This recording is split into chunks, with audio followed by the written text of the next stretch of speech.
میری ایک دوست ہوتی تھی, وہ اپنی گاڑی میں دال کے پیکٹ رکھتی تھی, کلو کے. جب بھی وہ کہیں گاڑی رکتی تھی, اگر کوئی کچھ مانگنے کے لیے آتا تھا تو وہ دال کا پیکٹ دے دیتی تھی. رمضان المبارک میں ہم لوگ راشن بانٹتے ہیں, بہت سے لوگ دیتے ہیں. اگر یہی چیز آپ اپنی ایک نارمل ایکٹیویٹی بنا لیں کہ آپ ہفتے میں ایک دفعہ راشن جو ہے کسی ایسے مستحق یا کسی ایسی فیملی یا کسی ایسی جگہ کو, کسی ایسے شخص کو پن پوائنٹ کر لیں. ہمارے جاننے والوں میں بھی بہت سے ایسے لوگ ہوتے ہیں, لیکن سب سے پہلے ویورز ہمارے جو ریلیٹیوز ہیں, ہمارے فیملی ممبرز ہیں, ہمارے ہمسائے ہیں, سب سے پہلے ہمیں اس چیز کو نوٹ کرنا چاہیے کہ کیا وہ کسی تکلیف میں تو نہیں ہے, کیا ہم ان کو کسی طرح ہیلپ آؤٹ کر سکتے ہیں. کسی جاننے والے کی بچی کی شادی ہے, آپ اس میں بھی ہیلپ کر سکتے ہیں. دیکھیں, ہر انسان اپنا حصہ کسی نہ کسی طریقے سے ڈال سکتا ہے. بہت دفعہ ایسے ہوتا ہے ہمارے گھروں میں ایسی چیزیں پڑی ہوئی ہوتی ہیں جو ہمارے استعمال کی نہیں ہوتی, جو ہم نے رکھی ہوتی ہیں کہ شاید کبھی کبھی ہمارے استعمال میں آئے. اگر آپ کے فار ایگزامپل گھر میں مائکرو ویو ہے اور ایک ایکسٹرا مائکرو ویو آپ کے پاس پڑا ہوا ہے, آپ کو پتہ ہے کہ کوئی ایسی سچویشن میں ہے, کسی کی بچی کی شادی ہو رہی ہے, کوئی ایسا ایک اوکیزن ہے, موقع ہے, ان کو دے دیں. ویورز, بہت سے طریقے ہیں, اور دیں ایسے انداز میں کہ کسی کے سر پہ احسان نہ کریں, محبت سے, پیار سے, خلوص سے اور نیوے ہو کے, نظروں میں نظریں ڈال کے نہیں, محبت پیار سے سر جھکا کے کسی کو آپ نے گفٹ کر دیا اور پھر وہ بات ختم ہو گئی. پھر 1000 لوگوں میں ڈھنڈورا نہیں پیٹنا. دیکھیں, مزہ تو تب آتا ہے کہ آپ کوئی اچھا کام کریں اور دنیا والے آپ کی تعریف کریں. آپ خود اپنا بتا رہے ہو, میں نے فلاں کے لیے یہ کیا, میں نے فلاں کو یہ کر کے دیا, میں نے فلاں کی بچی کی شادی کرا دی, او ہاں وہ نہیں تھے, ان کے بچوں کی جو ہے فیس میں دیتی ہوں یا میں دیتا ہوں. یہ چیزیں جو ہیں انسان کی عزت نفس کو بھی بہت بری طرح سے ڈیمیج کرتی ہیں. جس انسان کے لیے آپ کوئی چیز کر رہے ہوتے ہیں, اور وہ نیکی جو ہے وہ ایک طرح سے غرق ہو جاتی ہے. سو پلیز ویورز, لوگوں کی مدد کریں, لوگوں کے کام آئیں. آج کل لوگوں کو بہت ضرورت ہے ہماری سمپتی کی, ہماری ایمپتی کی, ہماری محبت کے, ہمارے پیار کی, اور اگر ہم صاحب حیثیت ہیں, افورڈ کرتے ہیں, تو ہماری فائنینشیل ہیلپ کی. دیکھیں, رب تعالیٰ وسیلے بناتا ہے. آسمان سے کسی نے اتر کے آ کے ہمیں کچھ پکڑانا نہیں ہے. اللہ تعالیٰ چاہیں تو آف کورس وہ بھی ہو سکتا ہے, لیکن ہمارا ٹیسٹ یہی تو ہے ایز ہیومن بینگس کہ ہم خود آگے بڑھ کے لوگوں کے کتنے کام آتے ہیں اور کیا چیزیں کرتے ہیں لوگوں کی سپورٹ کرنے کے لیے.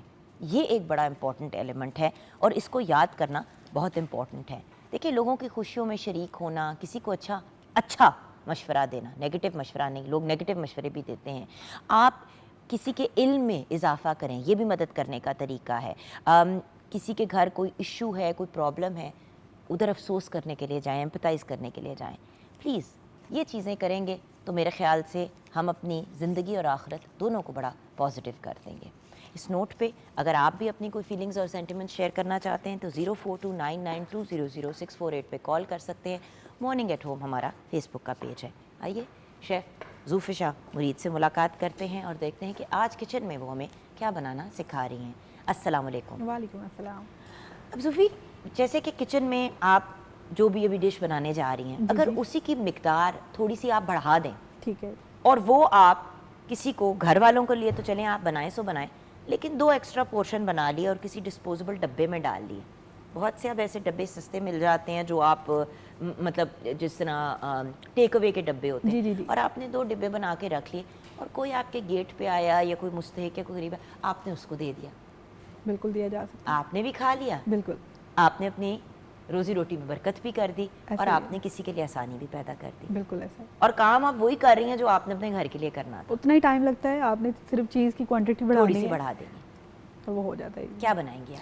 میں آج بنا رہی ہوں پلاؤ بنا رہی ہوں میں اسٹیم روسٹ کے ساتھ. پلاؤ اسٹیم روسٹ کے ساتھ پلاؤ بنا رہی ہوں. تو پلاؤ بنانے کے لیے بالکل سمپل سا پلاؤ بنائیں گے ہم.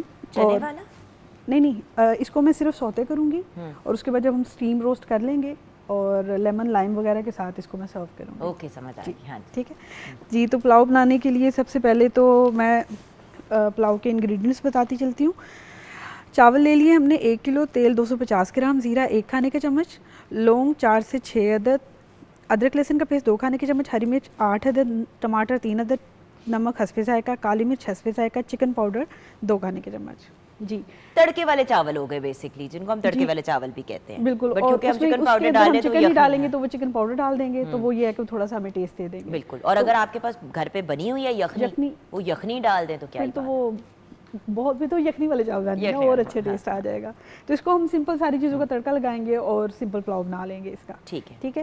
اس کے بعد ہم بنائیں گے اسٹیم روسٹ. اس کے لیے میں نے لے لیا ہے مرغا 1 عدد, دہی 1 کپ, تیل آدھا کپ, تکا مسالہ 1 کھانے کا چمچ, کالی مرچ حسب ذائقہ, سرخ مرچ حسب ذائقہ, لیمو 2 عدد, سرکہ 2 کھانے کے چمچ. یہ جتنے میں نے انگریڈینٹس بتائے ہیں نا, یہ میں نے رات کو میرینیٹ کر دیا تھا اوور نائٹ کے لیے. یہ پراپر اس کے اندر اب یہ دیکھیں نا ویورز, اگر آپ یہ دیکھیں تو نظر آ رہا ہے کہ اس کے اندر فلیور جو ہے وہ باقاعدہ رچ بس گیا ہے, اس کا کلر بھی چینج ہو گیا ہے بیکاز اس کو پراپر میرینیٹ کیا ہوا ہے. جی میرینیشن دیکھیں جتنی اچھی میرینیشن ہوتی ہے اتنا ہی اچھا ذائقہ کھانے کا آتا ہے. ایسا ہی ہے. تو اس کو میں سمپل اس کو چڑھاؤں گی اور بالکل ہلکی چاند, کیونکہ اس کے اندر سرکہ ہے تو سرکہ فوراً ٹینڈر کر دیتا ہے, اور اوور نائٹ اس کی ہوئی ہوئی ہے میرینیشن. اور جیسے میں دیکھوں گی کہ یہ ہو گیا, اور اس کی میرینیشن میں نے آئل ڈالا ہوا ہے, ٹھیک ہے, تو اوپر سے ہم آئل برش کر سکتے ہیں لیکن ضرورت نہیں ہوگی. تو جیسے یہ اسٹیم ہو جائے گا اور آپ پلاؤ کے ساتھ اس کو سمپل سرو کریں گے. ڈن. لولی ریسیپی اور سمپل, اور وہی والی چیز ہے نا کہ ایک مکمل ریسیپی ہے, اس کے ساتھ اگر آپ سیلڈ کو سرو کر دیں تو بہت ہی بہترین آپشن ہے. اچھا ویورز, اب ایک بہت ہی اچھی خبر آپ کے ساتھ شیئر کرنا چاہتی ہوں جس کو سن کے لٹرلی دل خوش ہو گیا, کیونکہ آپ کو پتہ ہے کہ ویورز ہم کوشش کرتے ہیں at Pakistan television network and especially morning at home میں کہ جو بھی کوئی امیزنگ کسی کی اچیومنٹ ہو ہم آپ کے ساتھ ضرور شیئر کریں. 37 ایئرز کے بعد, سوچیں 37 ایئرز کے بعد جونیئر اسکواش چیمپئن شپ پاکستان کے نام ہو گئی ہے. اسکواش کے فائنل میں حمزہ خان نے مصر کے یعنی کہ ایجپٹ کے محمد زکریہ کو 3-1 سے شکست دی. حمزہ سے پہلے 1986 میں جہانشیر خان نے یہ ٹائٹل اپنا کیا تھا. سوچیں 1986 کے بعد اب 2023 میں حمزہ خان نے جو ہے یہ ٹائٹل اپنے نام کیا after Jahansher Khan who of course is a hero in his own right. لیکن ہمارے لیے اور یہ پاکستان کے لیے ایک بہت ہی پراؤڈ مومنٹ ہے. We are very very proud of Hamza Khan, اور ایکسٹرا خوشی مجھے اس لیے کیونکہ میرے بیٹے کا نام بھی حمزہ ہے. ہمارے آنریبل پرائم منسٹر میاں محمد شہباز شریف صاحب نے حمزہ خان کو مبارکباد بھی پیش کی اور ان کو بہت اپریشیٹ بھی کیا, اور ہم سب کی طرف سے بھی حمزہ خان کے لیے بیسٹ وشز ہیں. دعا ہے کہ اللہ پاکستان کو مزید ترقیاں دے اور ہمیں مزید ریزنز ملے ٹو سیلیبریٹ پاکستان. اور ویسے بھی ویورز آپ جانتے ہیں کہ اسکواش ایک ایسا سپورٹ تھا جس میں ہمارے ساتھ کوئی کمپیٹ کر ہی نہیں سکتا تھا. اتنے بریلینٹ پلیئرز ہمارے پاکستان سے نکلے ہیں, اور اب حمزہ خان سے بھی بہت میجر ہماری امیدیں ہیں. اللہ تعالیٰ ان کو کامیاب کرے. چھوٹی سی بریک کی طرف جائیں گے. بریک کے بعد جب واپس آئیں گے ویورز تو ڈاکٹر وسیم جاوید ہمیں جوائن کریں گے. آج ہم بات کریں گے therapeutic ultra shock and shock wave therapy کی. دیکھیے الٹرا ساؤنڈ کے تھرو بہت سی ڈفرینٹ قسم کی, مطلب الٹرا ساؤنڈ کے تھرو بیسکلی تو ہمیں یہی پتہ ہے کہ ہم کہتے ہیں کہ اگر کوئی پرابلم ہے کسی ایریا میں تو ہم اس کو دیکھتے ہیں. جیسے پریگننسی میں الٹرا ساؤنڈز ہوتے ہیں, ایبڈومنل الٹرا ساؤنڈ ہوتا ہے, ڈفرینٹ ایریاز کے الٹرا ساؤنڈز ہوتے ہیں. لیکن اسے تھیراپی کے فارم میں کیسے یوز کیا جا سکتا ہے اور شاک تھیراپی کیا ہے یہ جانیں گے ہم بریک کے بعد.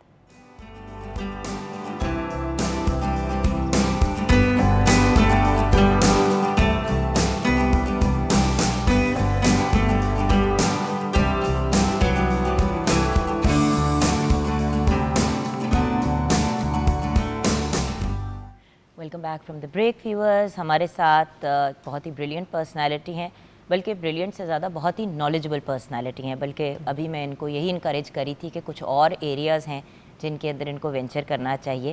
بٹ انہوں نے بڑی پیاری بات کہی کہ بھئی جو میرا ایریا ہے میں اسی میں خوش ہوں. 10 سال سے زیادہ آپ کا اس فیلڈ میں ایکسپیرینس ہے. آپ کنسلٹنٹ فزیو تھراپسٹ ہیں. Physiotherapy, western medical acupuncture, body adjustment, osteopathy, اس کے علاوہ پین مینجمنٹ ہاتھوں کے تھرو ایڈوانس مشینری آپ کرتے ہیں. ڈاکٹر وسیم جاوید ہمارے ساتھ ہیں. السلام علیکم ڈاکٹر صاحب. وعلیکم السلام. ڈاکٹر صاحب سب سے پہلے تو جو امپورٹنٹ سوال ہے آج کا جو ہمارا ٹاپک ہے الٹرا ساؤنڈ اینڈ اس کے علاوہ شاک تھیراپی.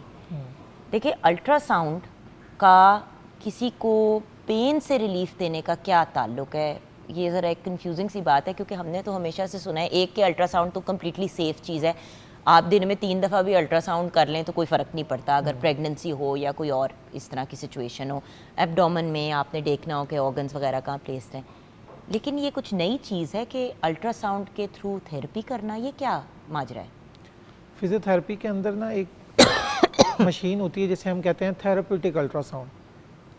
تھیراپیوٹک الٹرا ساؤنڈ اور دوسرے الٹرا ساؤنڈ میں یہ ڈفرینس ہوتا ہے کہ جو تھیراپیوٹک الٹرا ساؤنڈ ہے وہ بیسیکلی پین کو مینیج کرتا ہے, سویلنگ کو ٹریٹ کرتا ہے, جہاں پین کے ساتھ سویلنگ ہوتی ہے اس کو ٹھیک کرتا ہے. لیکن جو دوسرا الٹرا ساؤنڈ ہے اس سے ہم کہتے ہیں ڈائگنوسٹک الٹرا ساؤنڈ. وہ جو ڈائگنوسٹک الٹرا ساؤنڈ ہے وہ ڈائگنوزز بناتا ہے, چاہے وہ پٹھوں کو دیکھنا ہو, مسلس کا الٹرا ساؤنڈ ہو, یا وہ کسی گلینڈز کا الٹرا ساؤنڈ ہو, یا پیٹ کا الٹرا ساؤنڈ, یا پیلوس کا الٹرا ساؤنڈ. سو وہ الٹرا ساؤنڈ ہے ڈائگنوزز کے لیے. یہ والا الٹرا ساؤنڈ ہوتا ہے علاج کرنے کے لیے. اور کیا یہ ایک نئی چیز آئی ہے یا یہ عرصے سے چلتا ہے؟ یہ بہت عرصے سے چلتی آ رہی ہے, لیکن اب چونکہ ٹیکنالوجیکل ایڈوانسمنٹس آ رہی ہیں, نئی نئی مشینز میں چینجز آ رہے ہیں, تو اسی طرح ان الٹرا ساؤنڈس مشین میں بھی بہت زیادہ امپروومنٹس آ گئی ہیں. اور ان کے لگاتے ہی جہاں سویلنگ ہوتی ہے یا پیشنٹ کو پین آ رہا ہوتا ہے تو وہ فوراً بہتر ہو جاتی ہے اس کے لگانے سے. اس کی ذرا مشینری ہمیں سمجھائیں گے, ٹیکنیکلی سمجھائیں گے کہ یہ ورک کیسے کرتا ہے, کیونکہ جو چیز آپ کو صرف دکھا رہی ہے کہ چیزیں کہاں پہ ہیں, وہ پھر کمفرٹ کیسے دیتی ہے آپ کو؟ ہر ایک کی نا فریکوینسی میں فرق ہوتا ہے, یعنی کہ جو ڈائگنوسٹک الٹرا ساؤنڈ ہے اس کی مشین کا اسٹرکچر, اس کی جو میک ہے وہ بالکل ڈفرینٹ ہے. وہ صرف آپ کو ایک ویڈیو دکھا دیتا ہے کہ اندر کیا ہو رہا ہے. بالکل, اور وہ بھی بہت امپورٹنٹ ہے, وہ بھی ہم یوز کرتے ہیں ڈائگنوزس کے لیے. لیکن یہ جو مشین ہے اس کا فائدہ یہ ہوتا ہے کہ یہ جیسے ہی ہم لگاتے ہیں اس میں سے الٹرا سونک ویوز, چلے مشین کی طرف تاکہ ہم دکھا سکیں. ہاں جی, اس میں سے الٹرا سونک ویوز نکلتی ہیں. سر آپ یہاں آ جائیے تاکہ آپ کا چہرہ بھی نظر آ جائے. ہاں جیسے یہ اس میں اٹھا کے دکھا دوں, یہ دیکھیں ویوز. تو وہ کیا یہاں پہ ویڈیو آنی شروع ہو جاتی ہے؟ یہاں کوئی ویڈیو نہیں آتی, یہ صرف اس کی ایڈجسٹمنٹس ہیں. جیسے ہم سیٹ کرتے ہیں کتنی طاقت کی جو ہے نا ویوز ہم نے پیشنٹ کے اندر ڈالنی ہے, کتنی دیر کے لیے ڈالنی ہے, اور اس کے علاوہ جو ہے کتنی انٹینسٹی ہونی چاہیے اس کی, یہ ساری چیزیں اس پہ نظر آتی ہیں. Protocol treatment. اچھا ٹھیک ہے. فار ایگزامپل ہم اس پہ آئے ہیں تو آپ کو نظر آ رہا ہوگا کہ اس کی جو ہے انٹینسٹی کیا ہے, یعنی کہ کتنی زیادہ ویوز جو ہیں وہ نکلنی چاہیے اس میں سے, کیونکہ باقاعدہ جیسے پانی کے اندر ریپلز آتے ہیں, پانی کے اندر ویوز جاتی ہوئی اگر کوئی چیز پھینک کے نظر آتی ہیں, ان دا سیم وے اس الٹرا ساؤنڈ مشین سے بھی ویسی ہی ویوز جاتی ہیں. تو درد تو نہیں ہوتی؟ درد بالکل نہیں ہوتا, لیکن بالکل فیل ہوتا ہے. اگر اس کو زیادہ دیر اسٹے کیا جائے تو باقاعدہ فیل ہوتا ہے کہ something is going to be change. مرچیں سی لگتی ہیں, تھوڑی ہلکی سی جلن سی ہوتی ہے, اور اس سے پتہ لگتا ہے کہ چینج آ رہا ہے, ویوز نکل رہی ہیں. اور اس میں ہمیں فریکوینسی بھی پتہ چل سکتی ہے, موڈ بھی پتہ چل سکتا ہے, ڈوز الگوریدم, پروٹوکال یوز. اچھا, یعنی کہ یہ بڑی ایک کمپیکٹ سی machine, compact but very hi fi machine. بالکل ہائی فائی مشین ہے, لیٹسٹ ہے. اور اس میں ایون اگر کسی کو نہیں بھی پتا تو اس کے اندر پروگرامز ہیں, اگر پیشنٹ اس پروگرام کو سیٹ کر لے تو وہ خود سے بھی اس کو مینیج کر سکتے ہیں. اچھا ڈاکٹر صاحب, یہ کن لوگوں کو ہیلپ کرتی ہے؟ یہ ان لوگوں کو ہیلپ کرتی ہے اسپیشلی جن کو فار ایگزامپل کہیں چوٹ لگی اور سویلنگ ہو گئی, اور وہ چوٹ ہوتی ہے جو کہ اوپن وونڈز نہیں ہوتے, یعنی کہ بلڈ وغیرہ نہیں نظر آ رہا, اسکن بالکل صحیح نظر آ رہی ہے لیکن اندر ڈیپ پین آ رہی ہے, ان کے لیے ہم یوز کر سکتے ہیں. اسپرینز کے لیے یوز؟ ایگزیکٹلی, اسپرین, لیگامنٹس, کیونکہ دیکھیں نا آپ نے کہا کہ اندر چوٹ ہے, تو جس طرح کہتے پٹھے پھٹ گئے یا اسپرین آ گیا, یا مسل کبھی کبھی آپ کو پتہ نا ٹیڑھا ہو کے واپس آتا ہے تو بڑی پین کرتا ہے, کریمپنگ ہو جاتی ہے, ان سب کیسز میں یہ اچھے فائدے دیتی ہے. ٹھیک ہے, اوکے. اب میں بات کرنا چاہوں گی اس کی, کیونکہ آج ڈاکٹر صاحب میں نے آپ سے ایک اور بات کرنی ہے جو ہم نے پہلے تو نہیں ڈسکس کی تھی, but I do want to talk to you about that is fibromyalgia, کیونکہ اس کے بارے میں بھی بڑی آج کل بات ہو رہی ہے کہ پین ہے لیکن پتہ نہیں کیوں, لیکن اس پہ ہم آئیں گے. یہ کیا ہے؟ یہ شاک ویو تھیراپی مشین, اور شاک ویو تھیراپی مشین کا یہ پروب ہے جو کہ اس کی موومنٹ اس طرح سے ہوتی ہے بیک اینڈ فورتھ, اور یہ نارملی ان ایریاز میں یوز ہوتا ہے جہاں ٹائٹنس آ جاتی ہے, یہاں یا وہ ایریاز جہاں پن پوائنٹ پین ہے. سو ہم جیسے ہی ان جگہوں پہ یہ لگاتے ہیں مشین تو یہ باقاعدہ یہ والی ٹو اینڈ فرو موومنٹس کرتی ہے. اور یہ کیا شاک ویو اس طرح کی شاک ویو ہے جس طرح پہلے ہوتا تھا کہ کسی کو اگر دماغی کوئی ایشو ہوتا تھا تو ان کو الیکٹرک شاکس دیتے تھے, کیا یہ وہی چیز ہے؟ ناٹ ایٹ آل, یہ بالکل بھی وہ چیز نہیں ہے. کیونکہ شاک ویو تھیراپی کا جیسے ہی انسان سوچتا ہے نا ذہن میں یہ آتا ہے کہ دماغ کو کرنٹ دینا, تو وہ تو بڑی ڈرانی چیز ہے. نہیں, یہ بالکل بھی ایسی نہیں ہے. یہ شاکس بیسیکلی موومنٹ کے شاکس ہیں. یہ فار ایگزامپل اس ہڈی کے اوپر اگر پین ہو رہا ہے اور اگر میں اس پہ لگاتا ہوں یہ والی مشین تو باقاعدہ ہڈی کے اوپر سٹرائکس آتے ہیں. یہ وہ شاکس ہیں جو کہ بعد میں ہماری اسکن کے نیچے ایک پروٹین ہوتا ہے اس کو توڑتی ہے اور ہیلنگ سٹارٹ کر دیتی ہے. ٹھیک ہے. سو یہ اسپیسیفک پن پوائنٹ, اگر انجریز بتائیں کو کس جیسے ہیل پین لوگوں کو کامن ہے,